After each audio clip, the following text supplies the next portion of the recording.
Before you enter interview room, means before you face interview board has some image regarding you, because your DAF is already with interview board. In fact, जो आपका full DAF होता है वो आपके जो chairperson होते हैं, board के चेयरपर्सन होते हैं, उनके पास होता है। और जो एक समरी सीट आप देखते हो, तो अदर मेंबर्स के पास समरी सीट होता है। फॉर एग्जांपल 4 मेंबर्स हैं, तो वन जो चेयरपर्सन है उनके पास आपका फुल DAF होता है, और अदर मेंबर्स जो होते हैं उनके पास समरी सीट होता है। इवन इफ आप किसी का भी समरी सीट देखोगे तो उससे बहुत कुछ इमेज पता चलता है, बहुत सारी चीजें पता चलता है। लेकिन जब फुल DAF होता है तो फुल DAF में everything is mentioned in that. तो आप इंटर रूम में करते हो उसके पहले आपका एक इमेज बनता है। जो इंटरव्यू बोर्ड है उसके सामने आपका एक इमेज क्रिएट होता है कि यस, ये स्टूडेंट इस ढंग का होगा। फॉर एग्जाम्पल, जैसे आप लोग कहीं भी आपने या तो पब्लिक लेक्चर या क्लोज ग्रुप मीटिंग या उस टाइप के सेशन अटेंड किए होंगे। बिफोर सेशन स्टार्ट्स, जो मेन स्पीकर उस डे का होते हैं तो उनके बारे में इंट्रोडक्शन देते हैं। उसके पहले इन जनरल देखोगे समटाइम कुछ ऐसे स्पीकर होते हैं जिनको हर कोई जानते हैं, तो देखोगे क्या बोलते हैं कि द स्पीकर और the chief guest today needs no introduction. उनके बारे में इंट्रोडक्शन की जरूरत नहीं है। Still it is a courtesy call to introduce him और हर। तो क्या है, अब एक आप इमेज बना लेते हो। जैसे फॉर एग्जांपल लो, कोई किसी स्टेट के गवर्नर है, तो एक आप इमेज बनाते हो कि अच्छा अच्छा ये पर्सन ऐसे हैं। अब कोई पॉलिटिशियन सपोज है, वो politician, even if you are not knowing that person, तो आप एक इमेज बना लेते हो। अब जस्ट इमेजिन करो कि एक पर्सन है, वो पॉलिटिशियन है, तो वो जेल जा चुके हैं, मान के चलो किसी स्कैम में या समथिंग में, तो आप उनके प्रति एक इमेज बना लेते हो।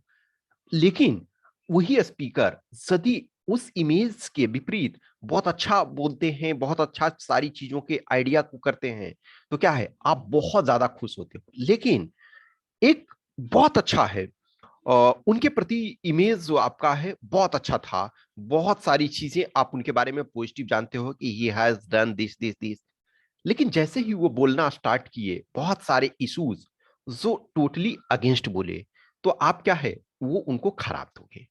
तो यदि आपके DAF में, इवन यदि आपके DAF में बहुत कुछ अच्छा नहीं है, तो एक तरह से लो एक्सपेक्टेशन रखा जाता है इंटरव्यू। इट डजेंट मीन कि आप मार्क्स कम पाओगे। ये कभी नहीं होता है कि किसी के DAF में बहुत कम लिखा हुआ है तो वो कम मार्क्स पाएगा, और बहुत कुछ लिखा हुआ है तो बहुत अधिक मार्क्स पाएगा। This is not true. Even if DAF में आपका ऑलमोस्ट कुछ भी नहीं, ऑलमोस्ट कुछ भी का मतलब है कि बहुत सारी अचीवमेंट नहीं है। आप IITian नहीं हो, आप NITian नहीं हो, आप सेंट स्टीफेंस से नहीं हो, या दिल्ली यूनिवर्सिटी के टॉप कॉलेज से नहीं हो, आप MBBS नहीं हो, या व्हाटसोएवर आपका 90% मार्क्स किसी भी जगह नहीं है, इवन 60% अचीव करना आपके लिए डिफिकल्ट था, फिर भी आप मार्क्स जो है वो जो 90% वाले कैंडिडेट हैं उससे आप बेटर प्राप्त कर सकते हो। आपने कहीं मेडल नहीं जीता, स्पोर्ट्स में प्रॉपर पार्टिसिपेट नहीं किया, कोई एक्स्ट्रा क्यूरिकुलर एक्टिविटीज में उस ढंग का नहीं है, एक्सेप्शनल है, still you can get more marks. So marks जो है सिर्फ ये पर डिपेंड नहीं करता है कि क्या आपने लिखा है, द थिंग्स की क्या प्रेजेंट कर रहे हो, आप उसको डिफेंड कर रहे हो या नहीं। जैसे फॉर एग्जांपल आपका इमेज बहुत अच्छा बना कि ऑलरेडी आप IIT से हो, फॉर एग्जांपल IIT मद्रास से आप बीटेक किए हुए हो, 12th में देखा गया तो 87 पॉइंट समथिंग परसेंट। तो एक इमेज की अच्छा IITian now he is coming. उसके बाद इसने रोबोटिक्स पे वर्क किया है, for example final year project में, या अदर थिंग्स पे, हाइब्रिड कार पे वर्क किया, इलेक्ट्रिक कार पे वर्क किया, या समथिंग पे वर्क किया। अब वो एक्सपेक्टेशन आपसे खोजते हैं। अब यदि वो मैच आप नहीं कर रहे हो, that goes negative against you. लेकिन वही एक कैंडिडेट है, फॉर एग्जाम्पल कभी भी 60% लाइफ में अचीव नहीं किया, या 70% कभी भी अचीव नहीं किया, और कुछ ऐसा चीज को भी नहीं लिखा, स्पोर्ट्स को भी नहीं लिखा, फैमिली बैकग्राउंड ऐसा था कि शायद उसको अपॉर्चुनिटी नहीं मिला स्पोर्ट्स का या कहीं घूमने का या बहुत सारी चीजें। लेकिन what ever he or she has written in the DAF, he is justifying that. Something happened in your life, for example, then you are justifying that is the main matter. ये इस चीज को अपने आप में ये ले करके चलो। जैसे फॉर एग्जाम्पल आप लो, कोई भी आप गिफ्ट आइटम परचेज करते हो या कोई महंगी वस्तु परचेज करते हो, तो क्या आप एक्सपेक्ट करते हो कि गिफ्ट रैपर जो होना चाहिए वो थोड़ा अच्छा होना चाहिए, ताकि जब हम उसको खोलें तो एक फीलिंग आए कि yes, now good thing will come. अब ऐसे आपने एक तरह से आईफोन लिया, मान के चलो लेटेस्ट वर्जन का आपने आईफोन लिया, तो और आपके आसपास के लोग जो हैं, जो आपके फ्रेंड सर्किल में हैं, जो फैमिली मेंबर में, जब आप उस बॉक्स को खोलने लगोगे तो वो एक क्यूरियोसिटी से देखेंगे। लेकिन वही आप एक फीचर फोन लो, वो फीचर फोन को यदि ओपन करने लगते हो तो लोग जो होते हैं नॉर्मल होते हैं, एक्साइटमेंट नहीं होती है। लेकिन वही फीचर फोन यदि ओपन हुआ और उसमें कुछ चीजें, आपने जो एक्सपेक्टेशन था आपका, जो आपने आशा करा था, वो उस आशा से अच्छा आपको निकला, तो that gives you very good thing. अब फॉर एग्जाम्पल कोई भी है, किसी भी पर्सन का है, तो मान के चलो कि जैसे लिखा हुआ रहता है ना कि कोई कैंडिडेट है, एनसीसी यदि आप किए हुए हो तो due consideration will be given during your personality test. Interview के टाइम में आपको ड्यू कंसिडरेशन दिया जाएगा। अब एनसीसी बंदा किया हुआ है, लेकिन एनसीसी से रिलेटेड चीजों को वो प्रेजेंट नहीं कर पा रहा है। एनसीसी में यदि 2 इयर्स 3 इयर्स व्हाटसोएवर, क्योंकि जो आपका ड्यू रिकॉग्निशन दिया जाता है वो बी और सी को दिया जाता है, तो कोई सपोज 2 इयर्स तक एनसीसी किया, वो बहुत सारे चीजों को किया, वेपन्स वगैरह को सीखा, डिसिप्लिन को सीखा, सो आपके और बहुत सारे एक्टिविटीज होते हैं उनको करा, लेकिन वो उसको जस्टिफाई नहीं कर पा रहा है। वो उस इवेंट्स को, जिन चीजों को उसने किया, हाल में किया, एक तरह से 3 इयर्स बैक 4 इयर्स बैक, उस चीज को जस्टिफाई नहीं कर पा रहा है। लेकिन एक दूसरा बंदा है जिसने किया और उसको प्रॉपर जस्टिफाई किया, तो जो जस्टिफाई कर दिया उसे मार्क्स मिलेंगे, जो जस्टिफाई नहीं कर पाया वो उसे मार्क्स नहीं मिलेंगे। इवन लॉट ऑफ कैंडिडेट, आप यदि टॉप कैंडिडेट का देखोगे, बहुत सारे कैंडिडेट का मैं देखता हूं, तो बहुत सारे जो एनसीसी हैं, एनसीसी किए हुए उनसे बेटर जो है नॉन एनसीसी वाले लेते हैं। क्यों मार्क्स? क्योंकि आपका जो इमेज वो बना, जो उस इमेज के जो बराबर आप खड़ा नहीं हो पाए। ऑलवेज रिमेंबर कि जो सामने इंटरव्यू बोर्ड में होते हैं, वो इन जनरल आप देखोगे कि जो बोर्ड में पहुंचे हुए हैं वो ऑलरेडी लाइफ में बहुत कुछ अचीव कर चुके हैं। I always say to my students, those who are participating in interview program, या जिनसे भी हमारी कम्युनिकेशन होती है पर्सनल लेवल पे, या फिर इनफैक्ट मैं वीडियो के माध्यम से भी ये चीज को डिस्कस करता हूँ, ये चीज बताता हूँ कि आप इंप्रेस कर दोगे उनको, मैं नहीं समझता हूं ऐसा। आप क्या है, एक अपना व्यू पॉइंट रख रहे हो, उस व्यू पॉइंट में वो एक स्केलिंग है कि इस स्केल पे आपको मेजर कर रहे हैं। आप परफेक्शन पे नहीं जा सकते हो, आप परफेक्ट नहीं हो सकते हो उनके सामने। लॉट ऑफ, जब आप कभी भी खाली टाइम जब मिलता है, खाली टाइम इन द सेंस कि किसी भी टाइम आप किसी भी ईयर का जो एनुअल रिपोर्ट आपका जो होता है, एनुअल डॉक्यूमेंट जो होता है यूपीएससी का, आप उसको कभी पढ़ो, तो उस समय के जो चेयरपर्सन होते हैं, जो यूपीएससी बोर्ड मेंबर होते हैं, इन द सेंस यूपीएससी के जो मेंबर्स होते हैं, उनके बारे में आप पढ़ना, उनकी प्रोफाइल को देखना, उनके पर्सनालिटी को देखना, तब आपको चीजें पता चलेगी कि बहुत सारी चीजें हैं। आप जो सोचते हो, आप जो लाइफ में अचीव करना चाहते हो, उससे ऑलरेडी वो एक्स्ट्रा अचीव कर चुके हैं, उससे बहुत कुछ चीजें ज्यादा उनके पास ऑलरेडी अचीवमेंट है, उनके प्रोफाइल में बहुत कुछ है। तो आप ये सोचोगे, जस्ट इमेजिन करो कि आप 23 इयर्स एज के हो और उनके पास ऑलरेडी 35 इयर्स का वर्क एक्सपीरियंस है। कोई सपोज 30 इयर्स पहले आईएएस में टॉप 10 रैंक में थे, या कोई ऑलरेडी 35 इयर्स तक इंडियन आर्मी में सर्व कर चुके हैं, इंडियन नेवी में सर्व कर चुके हैं, किसी स्टेट के लेफ्टिनेंट मींस यूनियन टेरिटरी के लेफ्टिनेंट गवर्नर रह चुके हैं, वो कैबिनेट सेक्रेटरी रह चुके हैं, किसी यूनिवर्सिटी के वाइस चांसलर रह चुके हैं। तो आप ये मत मानो कि आप जाओगे बोलेंगे वाह क्या लड़का आया है, नहीं ये चीजें नहीं होगी। लेकिन आपने जो कुछ लिखा है वो उसकी ऑनेस्टी ऑनेस्टी ऐसे नहीं प्रकट होता है कि let me be honest sir. जैसे अभी मैं रिसेंटली एक मॉक इंटरव्यू ले रहा था, तो बीच में एक कैंडिडेट ने बोला sir let me honest with you. Dear, आप शुरू से जब से इंटरव्यू मॉक इंटरव्यू में यानी कि बोर्ड में इंटर किए या जब से आपका स्टार्ट हुआ मॉक इंटरव्यू या इंटरव्यू व्हाटसोएवर, तो ये एक्सपेक्ट किया जाता है कि आप शुरू से लेकर के ऑनेस्ट हो। आप बीच में जब ये बोलते हो कि let me be honest with you, that mean कि अब तक आप मेरे से झूठ बोल रहे थे, that's the thing.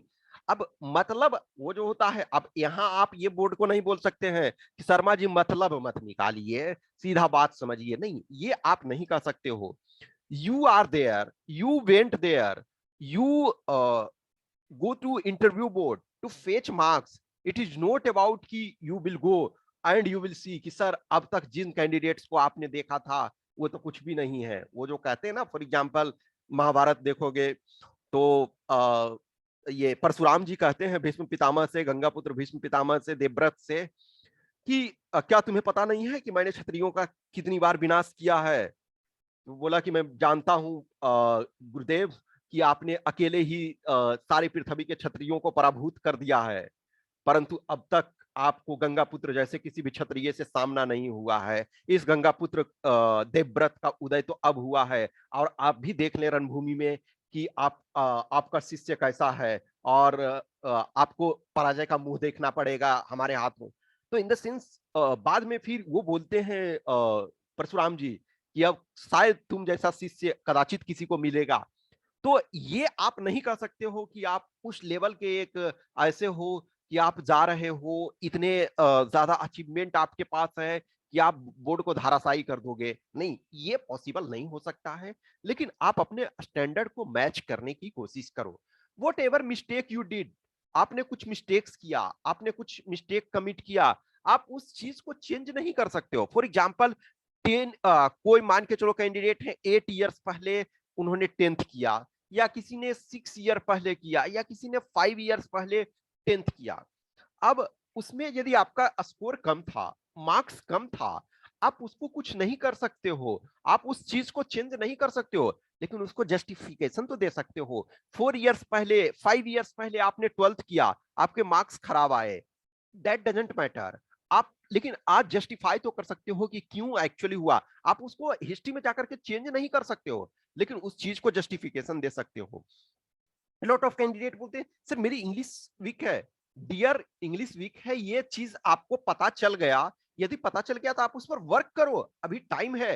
Last for example 2021 का एक कैंडिडेट ऑब्वियसली रेगुलर मुझे टॉर्चर करता था, टॉर्चर इन द सेंस ना कि सर मैं फर्स्ट रैंक अगला बार आऊंगा, दैट्स फाइन। मैंने बोला मुझे खुशी है और मैं जानता हूं कि वो बंदा क्वालिफाई नहीं कर पाएगा, बट स्टिल बोलता सर मैं फर्स्ट रैंक आऊंगा, सेकंड रैंक आऊंगा ये। उसके बाद बोलता है एक दिन कि सर मैंने प्री दिया है आईएएस का और मैं बहुत अच्छे मार्क्स आ रहे हैं। मैं बोला कांग्रेचुलेशंस, मेंस की तैयारी करो। अब जिस दिन प्री आया का रिजल्ट आया, उसके 4-5 दिन बाद मैसेज किया, बोला सर मैं थोड़ा डिप्रेस टाइप का फील हो रहा हूँ। तो बोला क्यों? तो बोला सर प्री नहीं हुआ। बोले तुम तो बोला कि बहुत अच्छा हुआ। बोले सर मेरा सी सेट ठीक नहीं था। मैंने बोला कि अभी जस्ट तुझे पता चला या थोड़ा पहले भी पता था, एग्जाम के पहले? उसके बाद उसने मैसेज करना बंद कर दिया, दैट्स फाइन। तो थिंक कि आप ये जब बोलते हो, पहले आप बहुत बहुत हवा क्रिएट करते हो, बहुत अपना इमेज क्रिएट करते हो, उसके बाद बोलते हो सर ये प्रॉब्लम प्रॉब्लम है। डियर, एक दिन में नहीं पता चला ना कि रैंडम आपको पता चला कि मेरी इंग्लिश अचानक खराब हो गई। आपने बचपन से बहुत अच्छी इंग्लिश करे हुए थी और लास्ट 3 महीने में कोई एक्सीडेंट मान के चलो किसी के साथ हो गया, मेमोरी लॉस हो गया, वो दूसरी। यदि वो सिचुएशन नहीं है तो क्या आप बहुत अच्छी इंग्लिश फराटेदार लिखते थे और बोलते थे, बहुत अच्छे 4-6 नोवेल लिख चुके हैं और न्यूज़पेपर में आपकी द हिंदू में आर्टिकल आ चुकी है और आप अचानक भूल गए? नहीं। यदि आपको पता था कि हम इस एग्जाम का प्रिपरेशन कर रहे हैं, हम ये वर्क कर रहे हैं, तो आपको ये सारी चीजें पता होनी चाहिए। तो आप जो भी कुछ लिखे हो, अब आप उसमें चेंज नहीं कर सकते हो। जो डीएफ में गया सो गया, आप उसमें कुछ ऐड कर सकते हो लेकिन उसको हटा नहीं सकते हो। ए लॉट ऑफ कैंडिडेट का जब भी मैं डीएफ देखता हूं तो कुछ का ये मिस्टेक होता है, कुछ का वो मिस्टेक। ऐसा नहीं है कि जो मिस्टेक हुए हैं वो सेलेक्ट नहीं होंगे, होंगे। आपको बताना होगा कि सर इस कारण से ये मिस्टेक हुआ। पास्ट में हमने जो कुछ किया या जो कुछ डीएफ फिल करने में मेरे मिस्टेक्स इस कारण से हुए। आप जस्टिफिकेशन दो। कोई भी ह्यूमन बीइंग है तो वो मिस्टेक करता है। इट डजंट मीन कि उसका सिलेक्शन नहीं होगा, होगा। उसको हो सकता है उस मिस्टेक के लिए लिटिल लार्जर मिस्टेक है, ब्लंडर टाइप का, 2 मार्क्स कम मिल सकता है, 5 मार्क्स कम मिल सकता है, 1 मार्क्स कम मिल सकता है, 1 मार्क, लेकिन उनका सिलेक्शन होगा यदि ऑल कंपोनेंट अच्छा है तो। कुछ भी क्वेश्चंस, क्यूरी, डाउट्स है आपका, ऑलरेडी मैंने बताया कि जो आपका इंटरव्यू है वो जून लास्ट वीक, मैं जो समझता हूं वो 27th से लेकर के 30th के आसपास जून में किसी भी टाइम स्टार्ट हो सकता है। तो जिनको भी फॉर एग्जांपल जो सीएससी का के लिए सीरियस है तो आप सीएससी को दें, क्योंकि करंट अफेयर्स बहुत सारी चीजें आपका ऑलरेडी प्रिपेयर उसके ड्यूरेशन में हो रहा है। लेकिन जिनको है कि हम सिर्फ इस एग्जाम के प्रति डेडिकेटेड हैं, तो आप मॉक इंटरव्यू देना चाहते हो, जो भी गाइडेंस चाहते हो, जो कुछ है, तो आप मैसेज कर सकते हो व्हाट्सएप नंबर 8527146498 या इस टेलीग्राम नंबर 7404909669 पे। Okay, thank you.